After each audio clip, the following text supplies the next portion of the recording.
सुधांशु जी, ये सब बयान है या सचमुच आप संस्कृत को लिंक लैंग्वेज बनाने जा रहे हैं हिंदी की जगह?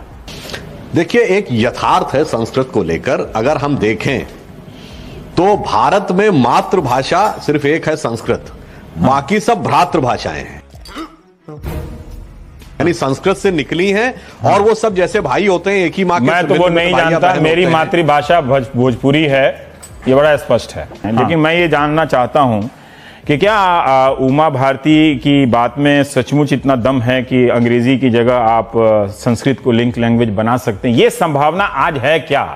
संस्कृत में तो खूबी है, आप कैसे बनाएंगे बताइए? आपने कहां बना दिया है? मध्य प्रदेश, छत्तीसगढ़, गुजरात, यूपी, सब जगह आप शासन में रहे, कहां आपने लिंक लैंग्वेज बना दिया संस्कृत का? Good question. देखिए रवि जी, एक तो अगर हम लोग ये मान ही लेते कि संस्कृत के अंदर बहुत खूबियां हैं तो आज हमारी ये डिबेट का विषय ही नहीं होता। एक बहुत भारी कॉलोनियल माइंडसेट की लीगेसी है जो मार्क्स और मैकाले के प्रभाव में है, जो कि भारतीय जो मेधा है उसके जो श्रेष्ठ चीजें हैं उनको डिक्लाइन करने में लगी। ये आप कह रहे हैं कि जिन लोगों ने आपको वोट दिया है वो मार्क्स और मैकाले के प्रभाव में थे? मैं उनके बच्चों की बात कर रहा हूं। इंटेलेक्चुअल एस्टेब्लिशमेंट की बात कर रहा हूं। हाँ। मैं भारत के पॉलिटिकल एस्टेब्लिशमेंट इंस्टीट्यूशन में जो डोमिनेंट लेफ्टिस्ट एलिमेंट था मैं उसकी बात कर रहा हूं। राइट, ठीक है। उस कारण से तो इसीलिए आज डिबेट हो रही है, अन्यथा सब मान लेते तो कोई विवाद का विषय नहीं। संविधान जनता वो मिडिल क्लास को आप संस्कृत कैसे सिखाएंगे? मैं ये जानना चाहता हूं। उसको सिखाइए ना संस्कृत, अच्छा है थोड़ा संस्कृत सीखे वो भी। मैं ये जानना चाहता हूं कि कैसे ग्लोबल बनाएंगे आप उसको? ग्लोबल सिटीजन के दौर में जब वो फ्रेंच सिखा रहे हैं अपने बच्चों को, लोग जर्मन सिखा रहे हैं, मंदारिन सिखा रहे हैं, आप उसमें संस्कृत, हम नहीं कह रहे कि आप गलत कर रहे हैं, पर मुझे ये बताइए कि आप कैसे उस चीज को हासिल करेंगे? सिर्फ कहने भर से नहीं होगा ना। सही पकड़े हैं। ऐसा है कि आज का जमाना टेक्नोलॉजी का जमाना हो गया है। हाँ, टेक्नोलॉजी जिस दिशा में जाएगी, हाँ, सबको आखिर में घूम फिर कर टेक्नोलॉजी के हिसाब से चलना पड़ेगा। हाँ, आज टेक्नोलॉजी डिजिटल टेक्नोलॉजी के लेवल पे है जिसमें वो भाषा जैसे अंग्रेजी जिसमें की मात्रा पाई है ही नहीं, और इसलिए वो डिजिटल टेक्नोलॉजी के लिए बहुत मुफीद है। ठीक है। नेक्स्ट स्टेज है वॉइस कमांड टेक्नोलॉजी, हाँ, जिसकी की शुरुआत अब हो चुकी है। तो वॉइस कमांड में वो भाषाएं जिनकी की वर्तनी और स्वर अधिक वैज्ञानिक हैं, उनका प्रभाव आने वाले दशकों में स्वतः बढ़ता नजर आएगा। स्कूल में सुनते थे कि संस्कृत कंप्यूटर में एक दक्ष भाषा है कंप्यूटर की शैली में, और उसमें मैं इनकार नहीं करता वो होगी और अच्छी भाषा है, ठीक है। लेकिन बजाय बिना संस्कृत के ही बहुत सारे कंप्यूटर में काम हुए हैं, ऐसी बात नहीं है। और स्टीव रवि जी जो आप बात बता रहे हैं वो 1985 में नासा के एक साइंटिस्ट थे मिस्टर ये सब उन्होंने ये बात प्रमाणित किया। ये वाला उदाहरण छोड़ दीजिए, के लिए सारा इसरो वाला ज्यादा ठीक है नासा से। ये हुई ना बात। मुझे आप इस सवाल का जवाब नहीं दे रहे हैं। एक भी आप लोग जब भी सरकार में आते हैं, पिछले बार भी 98 में, आप जरूर 2-4 संस्थाएं बना देते हैं संस्कृत के लिए, लेकिन अंततः वो सब कागजी बनकर रह जाती हैं। मुझे ये विश्वास दिलाइए कि महज नारेबाजी के अलावा आप क्या करने वाले हैं? क्या बात है सर, क्या बात है सर। मैं कहूंगा आप गलत कर रहे हैं तो आप 100 भारतीय परंपरा के तर्क देंगे। मुझे ये बताइए कि संपूर्णानंद विश्वविद्यालय में 50% से भी कम टीचर है, वहां पे ज्यादातर सेकेंडरी स्कूल में संस्कृत की हालत खराब है, आपके मध्य प्रदेश की हालत खराब है, आपके छत्तीसगढ़ की हालत खराब है, सब जगह की वैसी ही हालत है, कोई किसी में अंतर नहीं है। कहां ठीक कर पाए आप संस्कृत को लेकर?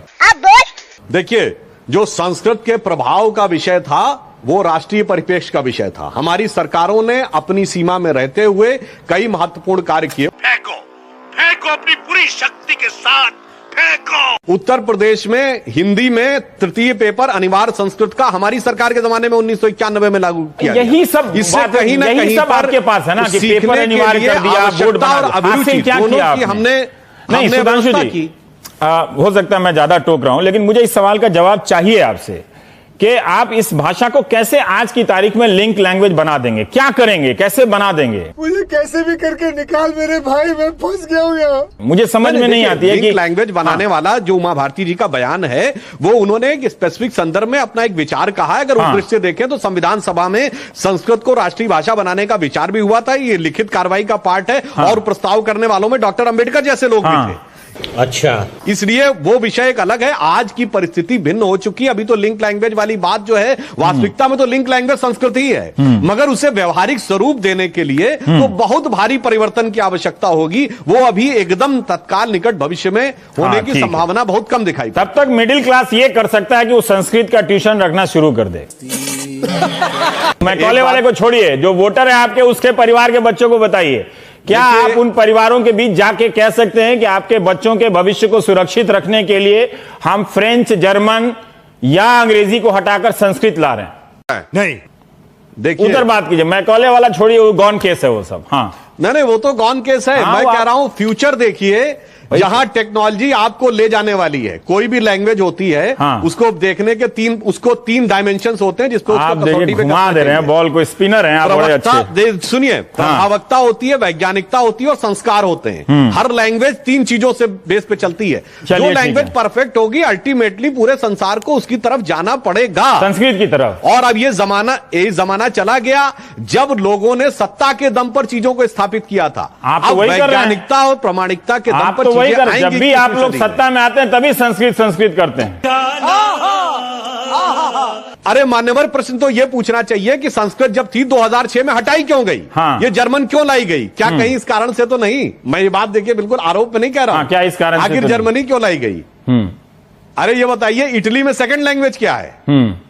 इटली में इटालियन इज द फर्स्ट आप लैंग्वेज। जानते हैं कि संस्कृत के योगदान में जर्मनी का बड़ा योगदान है, संस्कृत के विकास में। हाँ, उसके और मैं ये कह रहा हूं कि संस्कृत के विकास में प्रधानमंत्री नरेंद्र मोदी ने ही एक कोट किया था कि जर्मनी में संस्कृत में रेडियो पर खबरें पढ़ी जाती हैं। जैसे अपने भाषण में बोल रहे थे। अरे बाप रे, ये तो धोती खोल रहा है।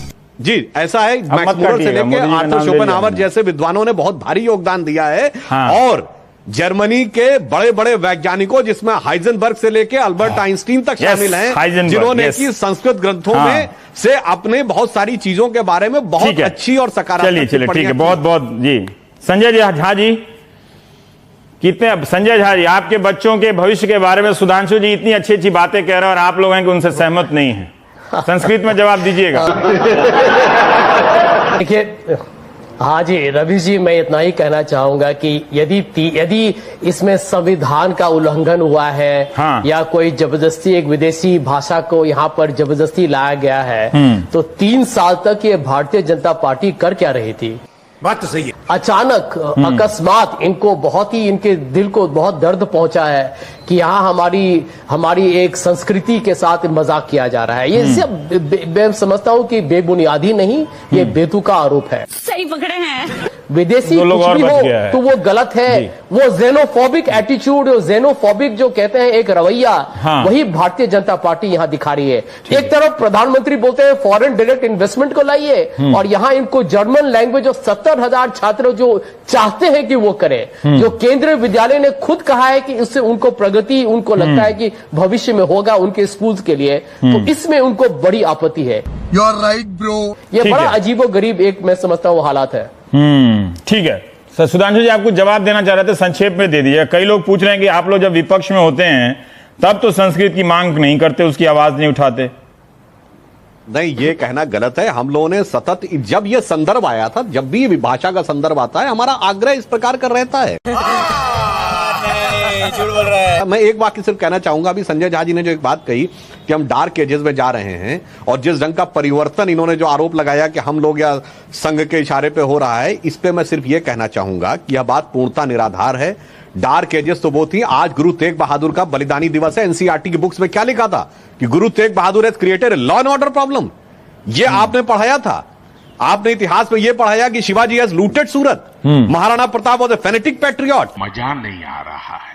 आप इतिहास में क्या पढ़ा रहे हैं? इसलिए मैं कह रहा हूं कि प्लास्टिक डार्क सर्जरी हुआ एजेस था। वो इसलिए यहाँ पर कास्ट के लिए ब्रेक के बाद आएंगे। अब देख लिया आपने इनका। मैं थोड़ा राजनीतिक सवाल आपसे करना चाहता हूं कि जब भी आपकी सरकार आती है, हिंदी और संस्कृत को लेकर बड़ा बवाल मच जाता है। संस्कृत में एक ट्वीट कर दीजिए, तब तक मैं छोटे से ब्रेक के बाद आता हूं। मजा आया, और मैं ये जो मजा है हिंदुस्तान के हर व्यक्ति को देना चाहता हूं।